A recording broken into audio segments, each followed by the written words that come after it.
علامہ صاحب پہلا سوال، زکوٰۃ کیا ہے؟ پہلی بات تو یہ کہ ارکان اسلام، پلرز آف اسلام 5 ہیں۔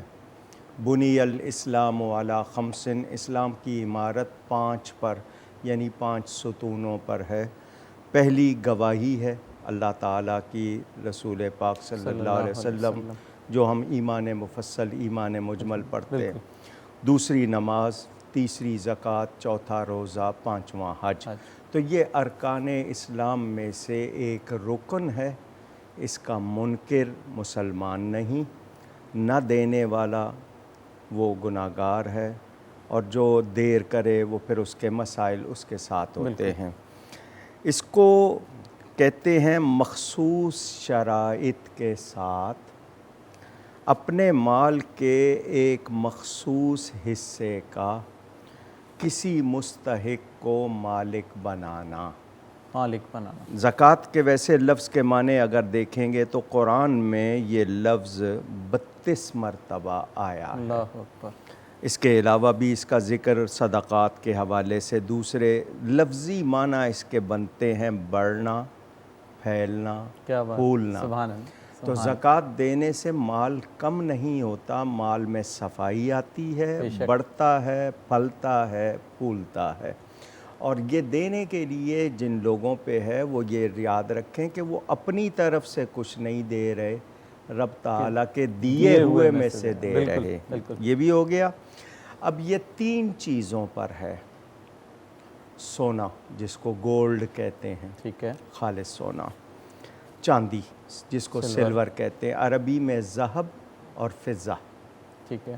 اور اس کے علاوہ آج کل چونکہ کرنسی، نوٹس، جس کو آپ نوٹ کہتے ہیں، اس سے آپ خرید و فروخت کرتے ہیں تو وہ بھی شامل۔ اس کے علاوہ سامان تجارت، جو آپ نے بیچنے کے لیے، خریدنے بیچنے کا سامان ہے، اس پر، ان چیزوں پر زکوٰۃ ہے۔ بنیادی چیز جو سمجھنی ہے وہ یہ کہ حاجات اصلیہ، بیسک نیسیسٹیز، ٹھیک ہے، یہ ان پر نہیں ہے۔ ان کے علاوہ اگر آپ کے پاس نصاب ہے، یہ نصاب کا لفظ بولا جاتا ہے کہ ایک خاص مقدار میں آپ کے پاس سونا، چاندی، نقدی اور سامان تجارت، پری سیٹڈ ویلیوز، یہ سب ہے یا ان میں سے کچھ ہے۔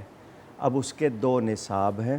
صرف سونا ہے اور کچھ بھی نہیں ہے تو اس کا نصاب 7.5 تولے، 7.5 تولے، جو گرام بنتا ہے 87.48 گرامز۔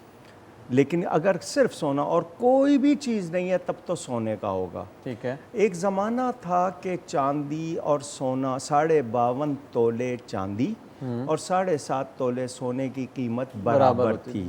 پھر سونا جو ہے اس کا الگ ہو گیا سلسلہ، وہ جناب اس کو پر لگ گئے، یا آپ جو بھی لفظ کہہ لیں۔ تو اب یہ ہوگا کہ کچھ سونا، کچھ چاندی، کچھ نقدی، کچھ سامان تجارت ملا کر آپ کے پاس 52.5 تولے چاندی کو پہنچ جائے، ٹھیک ہے، تو اب آپ صاحب نصاب ہو گئے، اور اس پر پورا سال گزرے۔ آج مثال کے طور پر آپ نے 3 رمضان کو اپنا حساب بنایا، ٹھیک ہے، آپ صاحب نصاب ہو گئے۔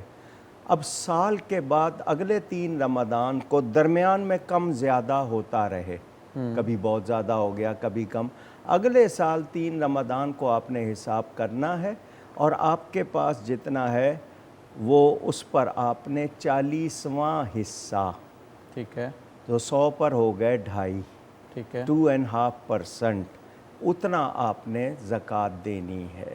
2.5%، 2.5%، 2.5%، جس کو یعنی 100 پر 2.5 روپے۔ بالکل۔ اچھا، عشر کا چونکہ عام لوگوں کا مسئلہ نہیں ہے، کھیتی باڑی کے زیادہ لوگ اگر وہ ہو تو اس میں 10واں حصہ ہوتا ہے، جانوروں پر اس کی تعداد کے مطابق ہوتا ہے۔ اس کو ہم آگے اگر ضرورت ہو، ایسے لوگ جن کے پاس جانور ہیں، انہوں نے اس طرح کو فارم بنائے ہوئے ہیں بیچنے وغیرہ کے لیے، تو ان کا ہوگا۔ ٹھیک، جی۔